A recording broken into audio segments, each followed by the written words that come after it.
Prinsip-prinsip memberi, itu topik kita pada pagi ini ya. Jadi saya harap sekali lagi untuk kita supaya fokus kita tertumpu kepada firman Tuhan pada pagi ini ya, supaya kita diberkati Tuhan. Pemberian menurut ajaran Kristen yang sejati adalah wajib dan bersifat sukarela. Alkitab mengajarkan bahwa pemberian menurut ajaran Kristen haruslah pemberian yang berdasarkan sukacita. Seperti Paulus katakan, Allah mengasihi orang yang memberi dengan sukacita. Ini benar-benar merupakan tuntutan yang tegas ya. Jadi saya mau terus kepada poin yang pertama. Mari kita lihat yang poin yang pertama. Semua yang kita berikan berasal dari Tuhan ya. Jadi tidak ada yang tidak dari Tuhan. Mungkin orang berpikir ini titik peluh saya, mungkin ini usaha saya, ini hasil saya, ini keringat saya. Ya memang benar, tetapi ada juga ayat firman Tuhan yang lain mengatakan Tuhanlah yang memberi kekuatan untuk kita memperoleh kekayaan. Jadi juga dari Tuhan. Jadi segala yang kita miliki berasal dari Tuhan. Jadi mari kita lihat beberapa ayat ini. Kisah Para Rasul 24 ayat 24b.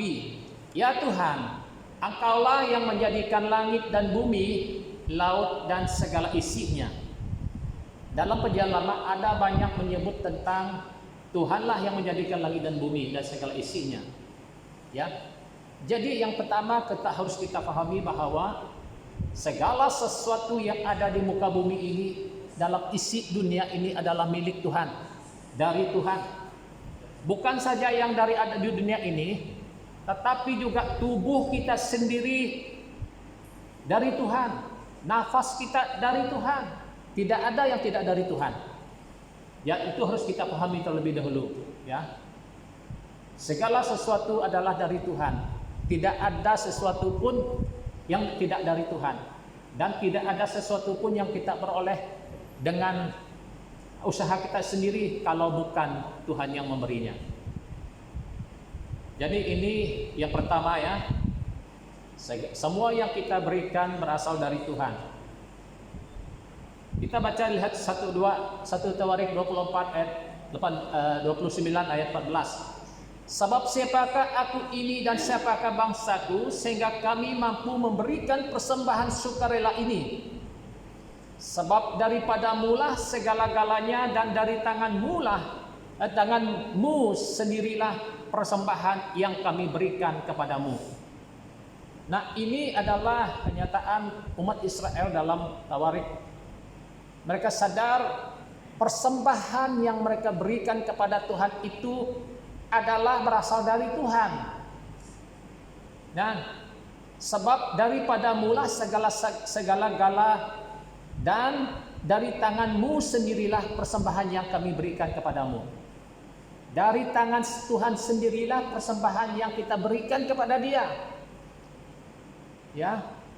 Dia memberi terlebih dahulu kepada kita, dan kita memberi kembali sebagai ucapan syukur kita kepada Dia, sebagai untuk digunakan untuk melayani Tuhan. Itulah persembahan yang kita berikan kepadanya. Jadi oleh itu saudara-saudara, persembahan yang kita berikan itu berasal dari Tuhan yang kita berikan kepada Dia. Contohnya pada pagi ini kita ada sediakan kotak persembahan. Lalu persembahan yang kita berikan itu bukan dari kita, yang kita terima dari Tuhan. Lalu kita beri sedikit sebagiannya untuk sebagai persembahan kita kepada Tuhan. Ya. Dan yang seterusnya saya nak cepat ya. Ada 5 poin. Yang kedua, memberi bukan untuk menerima kembali. Jadi ini satu prinsip yang harus kita teliti dulu pada pagi ini juga. Lukas 6 ayat 35. Tetapi kamu kasihilah musuhmu dan berbuatlah baik kepada mereka yang pinjamkan dengan tidak mengharapkan balasan. Ya. Tidak mengharapkan balasan. maka upahmu akan besar dan kamu akan menjadi anak-anak Allah yang maha tinggi. Jadi apabila kita memberi pinjam, jangan mengharapkan balasan, atau jangan mengharapkan walau itu merupakan barang pinjaman. Orang itu wajib mengembalikannya, tetapi bagi kita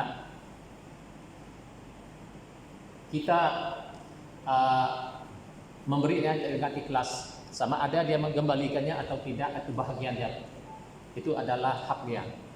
Tetapi itu sebabnya tidak mengharapkan balasan.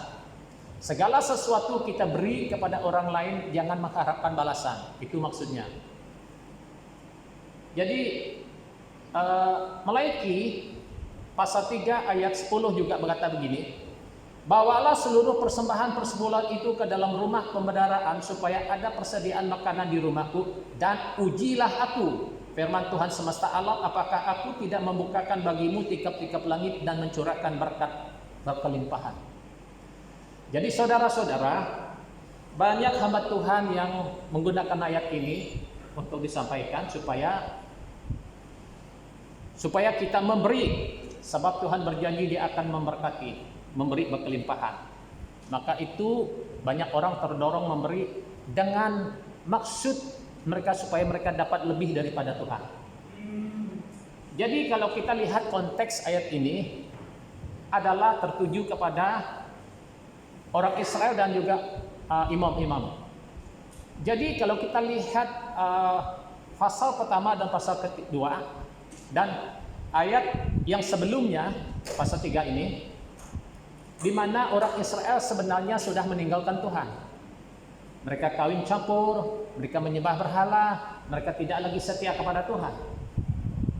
Maka itu sebabnya Tuhan mengatakan dalam ayat 8, kembalilah kepadaku, maka aku akan kembali kepadamu. Dengan cara bagaimanakah kami kembali kepadamu? Kata mereka. Maka lalu ayat 10 mengatakan, bawalah seluruh persembahan itu ke dalam rumah pembendaraan supaya ada persediaan makanan di rumahku, dan ujilah aku, firman Tuhan semesta alam, dan apakah aku mencurahkan bagimu tikap-tikap langit dan mencurahkan berkat bagimu. Bagi orang Israel yang sudah tidak setia tadi, orang Israel setelah meninggalkan Tuhan tadi, maka Tuhan mau mereka supaya mereka menguji Tuhan untuk membawa persembahan, dan Tuhan berjanji akan memberkati mereka. Lalu bagaimana dengan kita? Apakah kita mau memuji Tuhan? Saya pikir kita tidak perlu memuji Tuhan. Sebab keadaan kita tidak sama seperti orang Israel yang telah meninggalkan Tuhan. Keadaan kita sekarang, posisi kita sekarang adalah anak Tuhan yang setia. Maka kita sebagai orang yang percaya Tuhan, yang setia, jadi kita tidak perlu memuji Tuhan. Jadi kita memberi apa yang Tuhan minta itu karena kita mengasihi Tuhan. Kita mengucap syukur kepada Tuhan karena Dia terlebih memberkati kita. Maka itu sebabnya kita memberi sebagai tanda ucapan syukur kita karena Dia terlebih dahulu memberkati kita. Bukan bermaksud supaya kita mendapat lebih. Itu salah. Ya, apabila kita memberi persembahan, persepuluhan apakah, jangan berpikir dalam hati kita nanti saya akan dapat lebih, Tuhan akan memberkati saya lebih. Banyak orang yang berkhotbah demikian. Memang ada ayat mengatakan berilah maka kamu akan beri, ada juga ayat mengatakan demikian. Tetapi dalam konteks itu memuji Tuhan di sini dalam bahagian ini adalah bagi umat Israel yang telah tidak setia lagi. Bagi kita yang setia kepada Tuhan, kita tidak perlu memuji Tuhan. Berilah karena kita mengasihi Tuhan. Ini prinsip yang benar. Karena kita setia kepada Tuhan, karena kita mengucap syukur kepada Tuhan, ya. Nah, kalau kita baca dalam Matius pasal 6 ayat 2 hingga 4 yang berbunyi demikian. Jadi apabila engkau memberi sedekah, janganlah engkau mencanangkan hal itu. Atau dalam bahasa Malaysia, jangan mengheboh-hebohkan apa yang sudah kau berikan itu. Jadi tetapi jika engkau memberi sedekah, janganlah diketahui tangan kirimu apa yang diperbuat tangan kananmu. Hendaklah sedekah itu diberikan dengan tersembunyi. Maka Bapakmu yang melihat yang tersembunyi akan membalasnya kepadamu. Maka itu prinsip yang benar adalah kita memberi dengan sembunyi. Sembunyi dengan sembunyi maksudnya tidak perlu diketahui orang-orang lain. Hanya yang menerimanya saja. Ya, tidak perlu dihebohkan, tidak perlu diberitahu. Ya, jadi apabila kita memberi sesuatu dengan sembunyi, Bapa kita yang melihat di tempat yang sembunyi juga akan membalasnya kepada kita. Nah, kalau kita lihat dalam ayat 2 tadi, jika apabila engkau memberi sedekah, janganlah engkau mencanangkan hal itu. Kalau sambung ayat itu berbunyi, jangan seperti orang Farisi, orang Saduki yang mencanangkan ataupun memberitahukan hal itu, mereka sudah mendapat upahnya, kata Tuhan. Jadi oleh itu saudara-saudara, kita memberi sesuatu itu dengan cara-cara tersembunyi. Mengapa harus tersembunyi? Ya, sebab kita memberi itu dari hati kita kepada orang yang kita berikan atau kepada Tuhan. Jadi tidak perlu sebab Tuhan sendiri yang memberi, yang akan memberkati kita. Jadi saudara-saudara, apabila kita memberi sedekah atau memberi sesuatu, kalau kita memberinya dengan hati yang murni, hati yang ikhlas, hati yang baik, dengan sukacita, jadi Tuhan sendiri yang akan terlebih dahulu menerima persembahan itu dari tangan kita sebelum orang yang kita berikan itu menerimanya. Ya.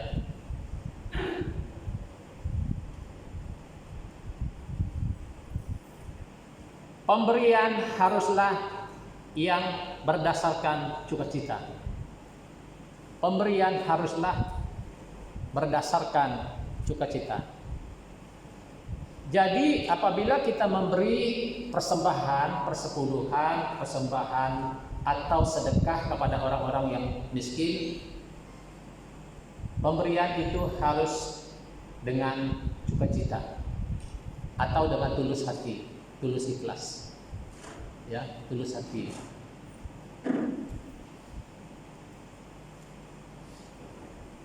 Kita baca dalam 2 Korintus pasal 8 ayat 1 hingga 4. Saudara-saudara, kami hendak memberikan kepada kamu tentang kasih karunia yang dianugerahkan kepada jemaat-jemaat di Makedonia, sebab selagi dicobai dengan berat dan dalam berbagai penderitaan, sukacita mereka meluap. Dan meskipun mereka sangat miskin, namun mereka kaya dalam kemurahan.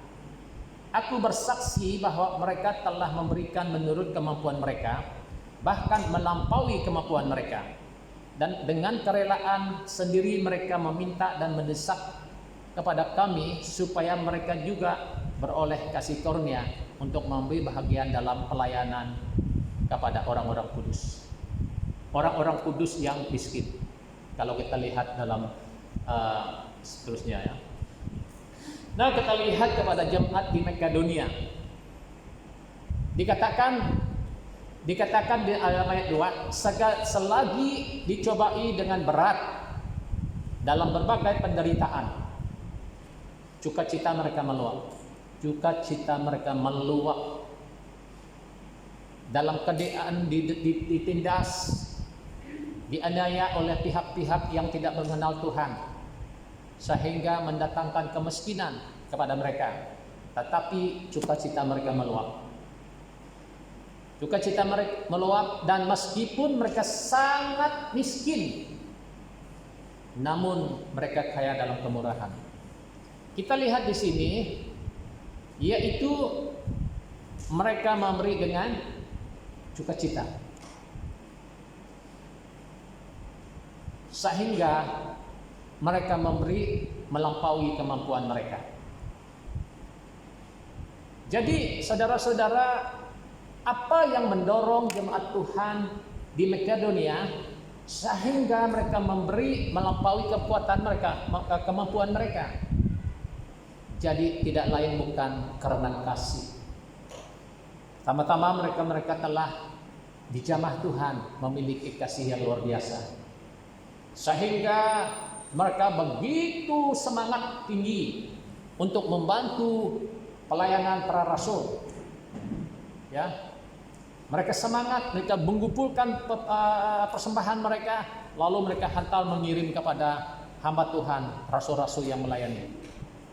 Itu sebabnya dikatakan ayat 4, dengan kerelaan sendiri mereka meminta dan mendesak kami supaya mereka juga beroleh kasih karunia untuk mengambil bahagian dalam pelayanan kepada orang Roh Kudus.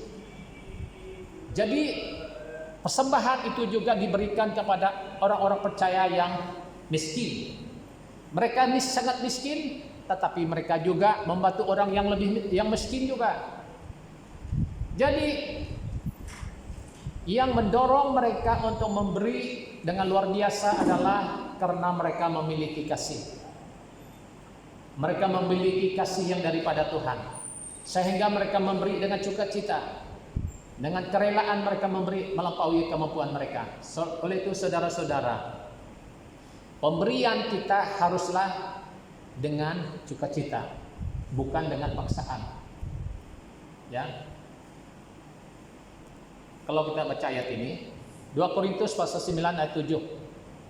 Hendaklah masing-masing memberikan menurut kerelaan hatinya. Amin. Menurut kerelaan hatinya, jangan dengan sedih hati atau karena paksaan. Sebab Allah mengasihi orang yang memberi dengan sukacita. Saudara-saudara, kalau kita mau dikasihi Tuhan, berilah dengan sukacita. Berilah karena kita mengasihi Tuhan. Berilah karena kita mengasihi sesama.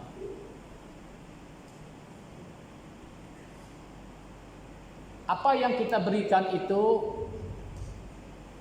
jangan dengan paksaan, atau jangan sedih hati, atau jangan terpaksa, tetapi dengan kerelaan hati. Ya, kerelaan hati. Sebab Allah mengasihi orang yang memberi dengan sukacita. Nah, kalau kita lihat satu cerita, saya ada apa tidak set di sini? Tengok dulu. Oh, bukan. Ini tentang Cornelius dalam Kisah Para Rasul pasal 10 ayat 1 hingga 5 mengatakan begini. Dia adalah seorang perwira, seorang perwira pasukan Italia. Dia dan seisi keluarganya takut akan Allah dan banyak memberi sedekah kepada orang Yahudi yang miskin. Dikatakan dia takut Allah dan selalu berdoa. Jadi dikatakan ayat 4 mengatakan malaikat Tuhan menemukan Cornelius, lalu dia berkata, ada apa Tuhan? Lalu malaikat Tuhan itu berkata kepadanya, Cornelius, ingatlah, sedekahmu telah naik ke hadirat Allah dan Allah mengingatkan engkau. Apa yang menyebabkan sedekah Cornelius sampai naik ke hadirat Allah dan Allah ingatkan akan dia? Sedangkan sedekah itu, pemberian itu dia berikan kepada orang miskin, orang Yahudi yang miskin. Tetapi persembahan itu telah naik ke hadirat Tuhan. Ini bermakna bahwa persembahan Cornelius, Tuhan telah pertama-tama yang menerimanya. Itu sebabnya dikatakan bahwa sedekahnya naik ke hadirat Allah dan Allah mengingatkan Cornelius. Saudara-saudara, jadi kita lihat Cornelius, yang pertama dia adalah seorang yang takut akan Tuhan. Yang kedua, dia adalah seorang yang sangat tekun di dalam doa. Ketiga, dia adalah seorang yang saleh. Dan keempat, dia banyak memberi sedekah kepada orang Yahudi. Jadi ada hubung kaitnya dengan kehidupan rohani kita dengan pemberian. Ya, jika kita mengasihi Tuhan, jika kita sungguh-sungguh taat kepada Tuhan, mengasihi Tuhan, maka dengan sendirinya hati kita penuh dengan kasih untuk membantu orang yang dalam kekurangan. Ini yang ada di dalam diri Cornelius. Maka itu sebabnya sedekah Cornelius naik ke hadirat Allah dan Allah mengingatkan akan dia. Maka itu saudara-saudara, apabila kita memberi sedekah, memberi sesuatu kepada orang lain, jika itu berdasarkan kasihmu, jika itu engkau memberi dengan tujuan untuk mengasihi dan engkau memberi dengan tulus ikhlas, ingat bahwa persembahan itu Tuhan Yesus yang pertama kali menerimanya dari tangan kita sebelum orang itu menerimanya. Inilah yang terjadi pada Cornelius. Saudara-saudara, betapa pentingnya memberi itu dengan sukacita, memberi itu dengan tulus hati, memberi itu dengan kasih. Di luar itu tidak tidak berkenan di hadapan Tuhan. Jika kita memberi dengan harapan, oh supaya nanti suatu hari nanti dia akan menolong saya juga. Jangan. Jadi pemberianmu itu tidak tulus ikhlas. Lalu jangan kita memberi kepada Tuhan persembahan dengan harapan nanti Tuhan akan memberkati saya lebih sesuai dengan janjinya. Jadi tujuan kamu memberi persembahan persepuluhan itu bukan berniat untuk mengasihi Tuhan, tetapi ingin mendapat lebih dari Tuhan. Ini tidak benar. Jadi jika Tuhan tidak memberkati Anda, jangan Tuhan menyalahkan Tuhan. Kalau Tuhan, bahagian kita adalah memberi dengan ketulusan hati, dengan ikhlasan hati. Bahagian Tuhan sendirilah yang akan memberkati kita sesuai dengan kehendaknya. Tidak perlu kita memaksa Tuhan memberkati kita, Dia tahu. Ya. Sebab pengalaman kami keluarga sudah ini termasuk 20 tahun. Dan kami telah mengalami berbagai tempat, dan di tempat yang tidak dapat menolong, membantu, memberi tolawin pun kami tetap melayani. Kami tetap diberkati Tuhan sampai hari ini. Sebab prinsip saya memberi adalah sesuai dengan Alkitabiah. Saya memberi karena saya mengasihi Tuhan. Saya tidak pernah memberi supaya Tuhan memberkati saya sebab saya kekurangan makanan, tidak. Saya memberi karena saya mengasihi Tuhan, mengucap syukur kepada Tuhan. Maka Tuhan sendirilah yang mengenal hati kita dan Dia akan memberkati kita. Saudara, ini prinsip yang benar.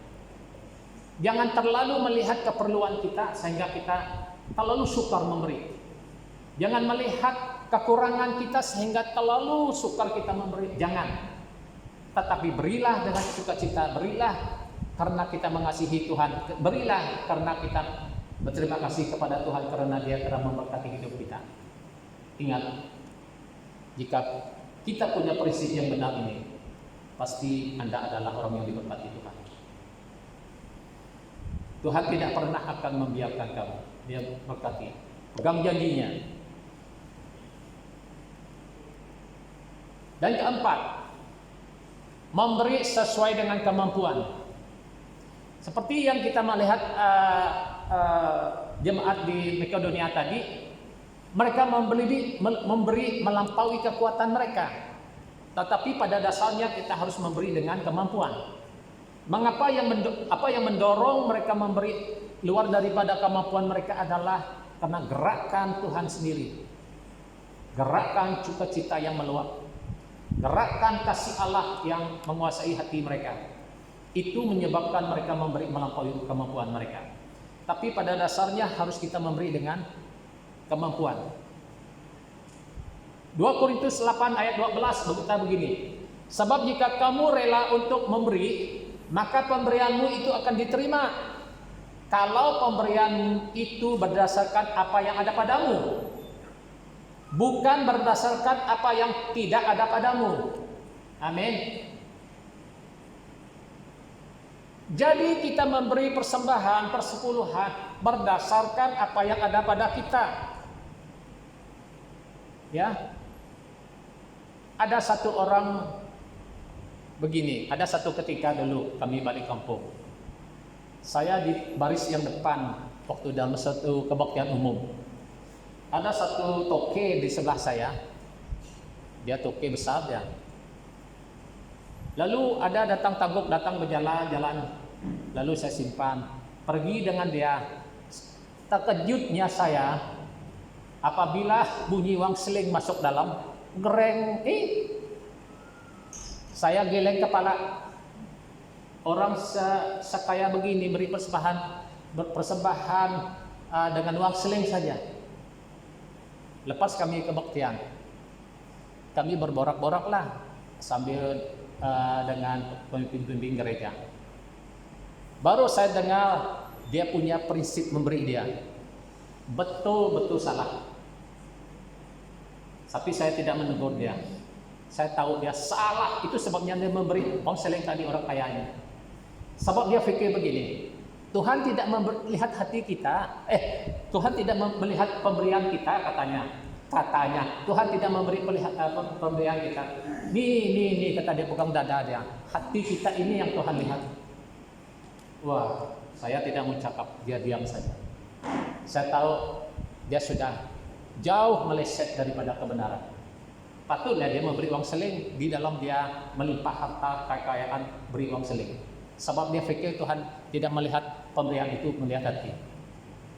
Tahukah kita, seperti yang saya jelaskan dari awal tadi, selalunya Tuhan melihat apa yang kau beri.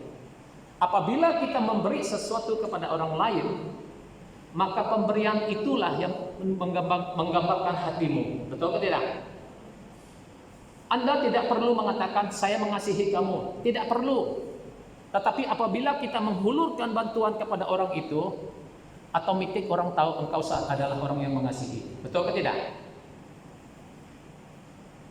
Tidak perlu mengatakan, oh aku mengasihi kamu. Tidak perlu. Kalau kita membantu orang, memberi sesuatu kepada orang lain, otomatis orang yang menerimanya tahu bahwa engkau mengasihi dia. Nah, bagaimana kita, Tuhan ya? Bagaimana Tuhan tahu? Kedekutmu itulah yang Tuhan lihat juga. Engkau memberi, sedang engkau kaya raya memiliki lebih, tetapi engkau memberi uang seling. Itulah yang Tuhan lihat dari hatimu.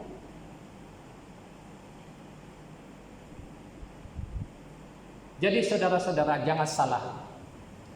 Terlalu banyak orang salah walaupun berpuluh-puluh tahun menjadi orang percaya. Ini yang saya katakan tadi, itu pun pemimpin gereja berpuluh tahun, tetapi prinsip memberi pun tidak tahu. Jangankan yang lain. Itu sebabnya saya tegar hati dengan orang kaya, orang ulu. Banyak dasar-dasar iman Kristen yang paling dasar pun belum dipahami. Tentang memberi pun tidak tahu. Jadi saudara-saudara, kita lihat apa yang kita beri berdasarkan kepadamu. Kalau yang kita lebih, yang kita beri, yang kita dapat, sudah tentu juga banyak kita memberi. Itu prinsipnya. Kalau sedikit yang kita dapat, sedikit juga kita beri. Bagaimana mungkin kita beri banyak? Kalau kita mendapat banyak dari Tuhan, harus kita juga memberi banyak.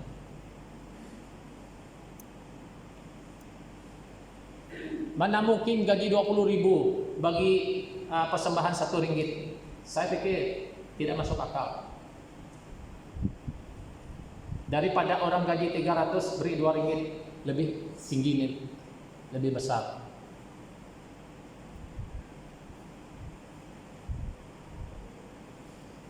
Kisah Para Rasul 11 ayat 29. Lalu murid-murid memutuskan untuk mengumpulkan suatu sumbangan sesuai dengan kemampuan mereka masing-masing dan mengirimkannya kepada saudara-saudara di Yudea.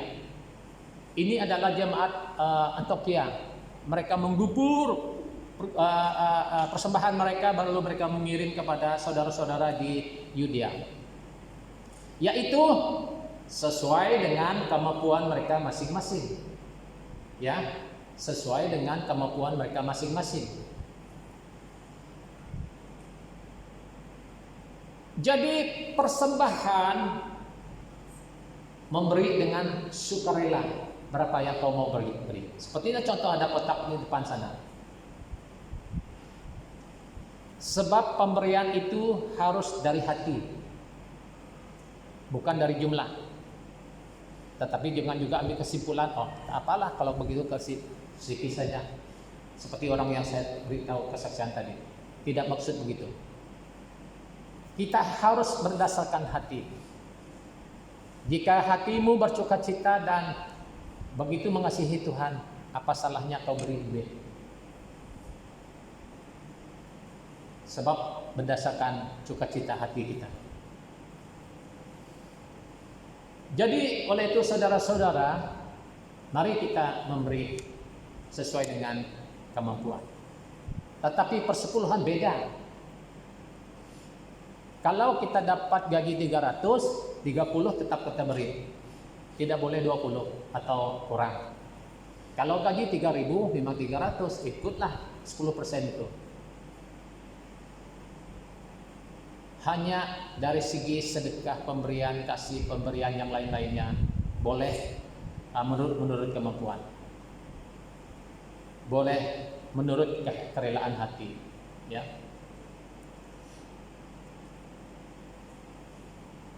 Lima, memberi adalah bukti mengasihi.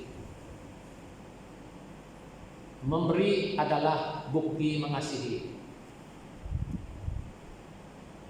Yang pertama, saya harus kita dengannya dulu. Yohanes 3 ayat 16. Karena begitu besar kasih Allah akan dunia ini sehingga Ia menyerahkan anaknya yang tunggal supaya setiap orang yang percaya kepadanya tidak binasa melainkan memperoleh hidup yang kekal. Nah, sebelum kita memberi sesuatu, ingat dulu bagaimana pengorbanan Tuhan. Apa yang Dia beri? Yang pertama, Tuhan menyerahkan dirinya, menyerahkan hidupnya, sanggup menderita, bahkan mati di atas kayu salib. Itulah pemberian yang tidak ada nilai, yang tidak dapat dibandingkan nilainya. Yaitu persembahan yang berharga, persembahan yang membayar harga kita, yaitu pengorbanan Tuhan Yesus mati di atas salib. Dia memberi segala-galanya untuk kita. Dia memberi nyawanya, Dia memberi hidupnya, Dia mati untuk kita. Itulah bukti kasih Allah kepada kita. Itulah bukti Allah mengasihi kita. Dia memberi segala-galanya. Lalu bagaimana dengan kita? Tuhan Yesus menyerahkan dirinya mati di atas kayu salib, bukti kasih-Nya kepada kita. Kita memberi bukan untuk mengharapkan balasan, tetapi karena kita mengasihi Tuhan. Ya. Jadi, apabila kita memberi, kita mengasihi Dia juga. Kita mengasihi Dia karena Dia terlebih dahulu mengasihi kita. Jadi kasih kita terbukti ketika kita memberi. Ketika kita memberi kepada Tuhan atau memberi kepada sesama, menolong orang yang dalam kekurangan.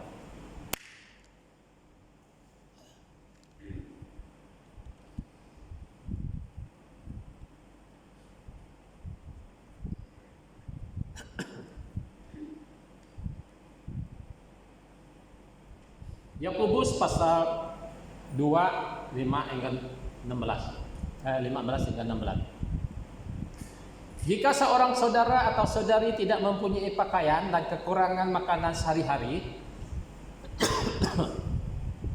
dan seorang dari antara kamu berkata, "Selamat jalan, kenakanlah kain panas dan makanlah sampai kenyang."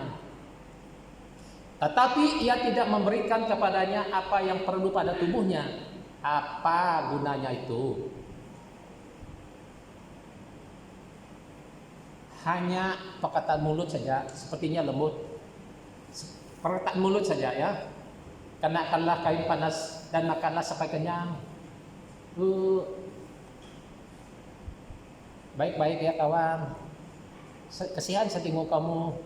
Tapi kita tidak memberi dia ketika dalam kekurangan makan sehari-hari dan tidak ada pakaian. Apa gunanya itu, kata firman Tuhan? Tidak ada guna itu katanya.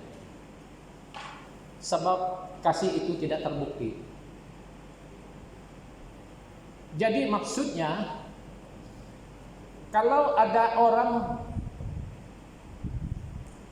tidak mempunyai pakaian dan kekurangan makanan sehari-hari, seharusnya kita beri makanan dan kita beri pakaian. Itu baru bukti kita mengasihi. Bukan hanya perkataan mulut. Ini perkataan mulut saja.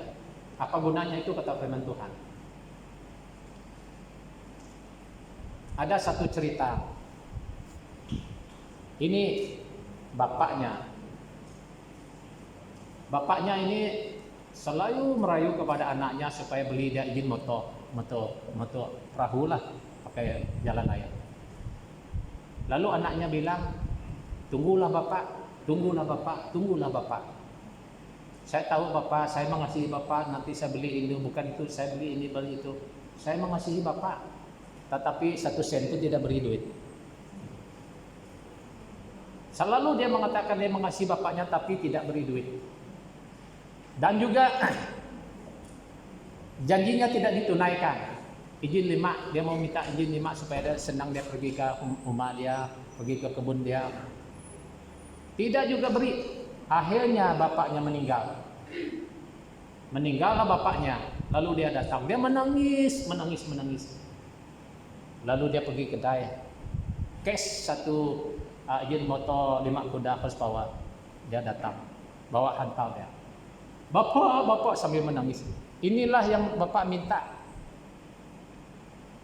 Akhirnya mereka masuk dalam lubang kubur dia. Dia tutup.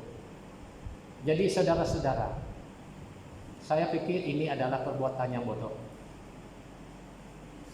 Bapak dia semasa hidup dia tidak mau tunjukkan kasihnya kepada bapaknya. Tapi apabila bapaknya sudah mati, baru nangis. Lalu baru beri Injil. Masakan bapaknya mau bangkit lagi, mau pakai Injil itu? Saudara-saudara, kalau kita mengasihi orang tua kita atau mengasihi sesama, prakteklah pada hari ini. Kasihilah bapak kita, kasihilah orang tua kita. Ya.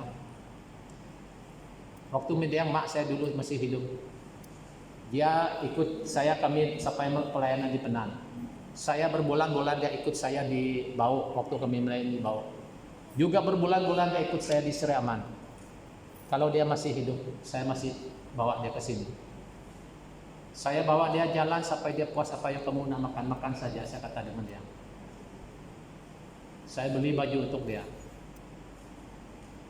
Apa yang dia mau, saya berusaha untuk beli. Sebab saya mau tunjukkan saya mengasihi dia waktu dia hidup. Jadi demikian juga sesama kita. Selagi kita masih hidup, tunjukkanlah kasih kita kepada Tuhan.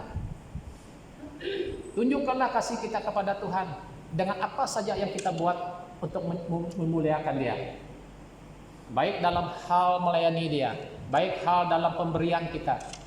Tunjukkanlah kasih kita kepada Tuhan.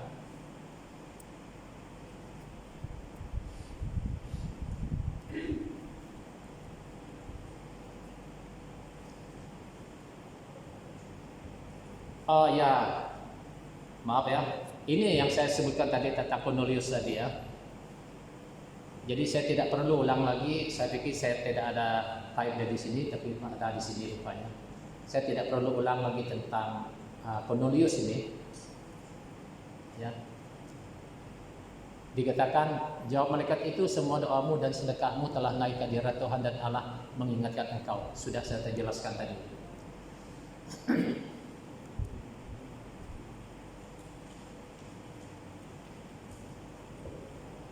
Filipi pasal 4 ayat 16 hingga 17. Di Tesalonika pun kamu telah 1-2 kali mengirimkan bantuan kepadaku. Tetapi yang kuutamakan bukanlah pemberian itu, melainkan buahnya yang makin membesar untungnya.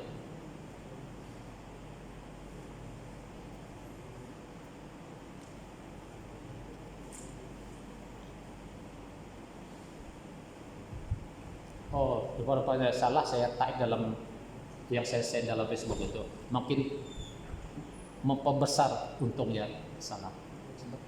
Saya salah type. Yang makin membesar untungnya.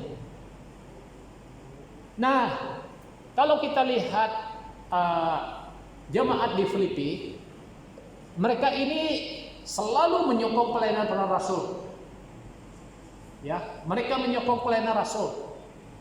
Jadi di sini Paulus mengatakan waktu Paulus melayani di Tesalonika, jemaat Filipi mengirim bantuan untuk Rasul Paulus. Lalu dia katakan begini, karena di Tesalonika pun kamu telah 1-2 kali mengirimkan bantuan kepadaku, tetapi yang kuutamakan bukanlah pemberian itu, melainkan buahnya yang makin membesar keuntunganmu. Jadi saudara-saudara, pemberian itu menunjukkan ada buah dari hidupmu.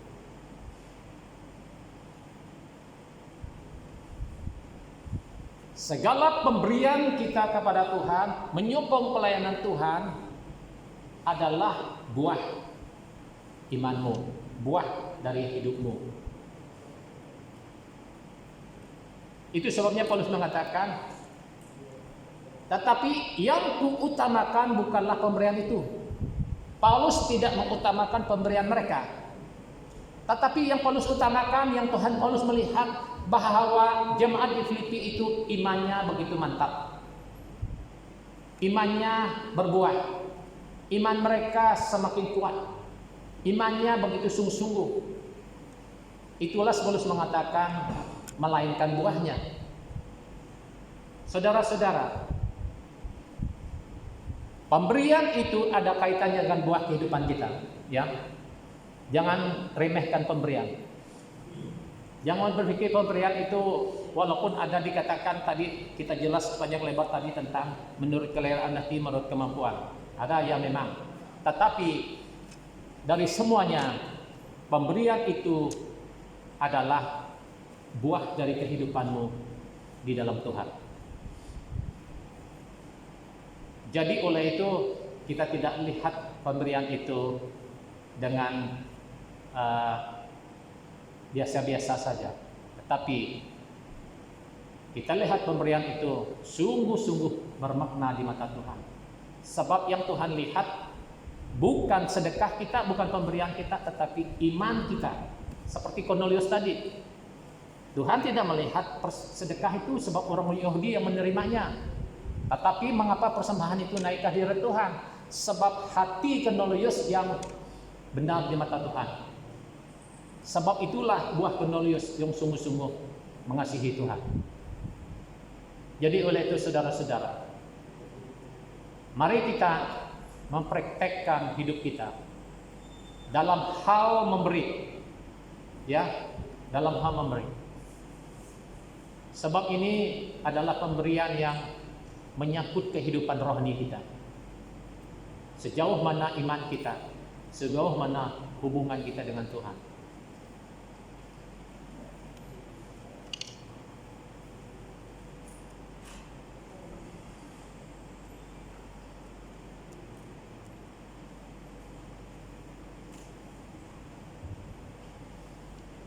Kesimpulan. Ada beberapa kesimpulannya saya letak di sini. Yang pertama, jika kita memberi, jangan mengharapkan balasan dari orang yang kita berikan itu. Berilah dengan tulus hati dan dengan sukacita. Berilah karena kita mengasihi orang itu. Kalau kita lihat di kampung-kampung, ya, di kampung, sebab kita pernah panjangkan, satu keluarga ini dapat babi, dia tidak beri jirannya sebelah. Jadi jiran sebelah sini dia bagi, tapi jiran sebelah sini dia tidak bagi. Nanti kemudian hari jiran sebelah sini juga dapat babi, lalu dia membalas orang sebelah sini tadi. Nah, tengok itu hari dia dapat babi tidak bagi dengan kita. Nah, jangan bagi mereka lah. Tidak juga jiran sebelah sini mau bagi sedikit untuk jiran sebelah sini dengan sebab dia masih ingat bahwa waktu dia dapat babi dulu dia tidak bagi. Dia balas dengan cara yang sama. Jadi ini salah, saudara.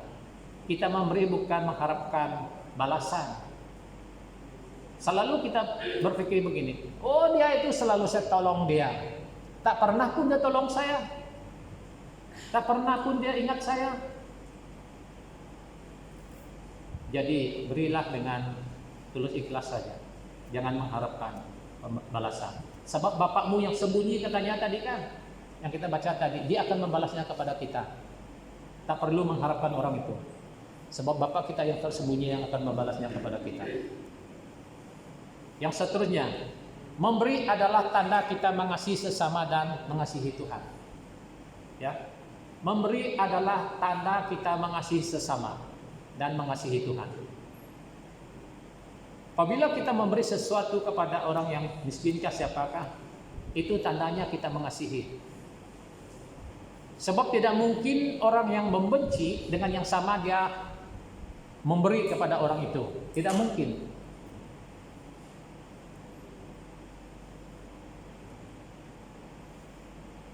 Pemberian yang berdasarkan kasih adalah pemberian yang berharga dan dihargai Tuhan. Berharga di mata Tuhan.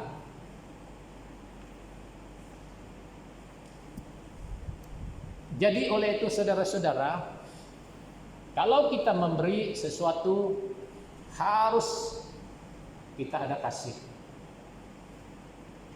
Apabila kita mengasihi, memberi dengan kasih, maka pemberian itu berharga di mata Tuhan.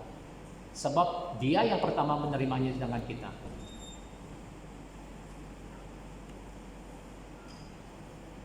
Setiap pemberian yang disertai kasih dan tulus ikhlas, tangan Tuhan yang pertama menerimanya dari tangan kita sebelum orang yang kita berikan itu menerimanya. Harus kita tahu prinsip ini. Itu sebabnya Bapak yang tersembunyi itu menerima yang sembunyi itu akan membalasnya kepada kita. Jadi oleh itu saudara-saudara, apa saja yang kita beri kepada orang lain, jika itu dengan tujuan yang mengasihi, dengan tulus ikhlas, dengan kerelaan kita, tangan Tuhan yang menerimanya daripada kita. Tetapi apabila kita heboh-hebohkannya, kata firman Tuhan, kita sudah mendapat upahnya, bukan dari Bapa kita, tetapi kita sudah mendapat upahnya, pujian daripada orang lain.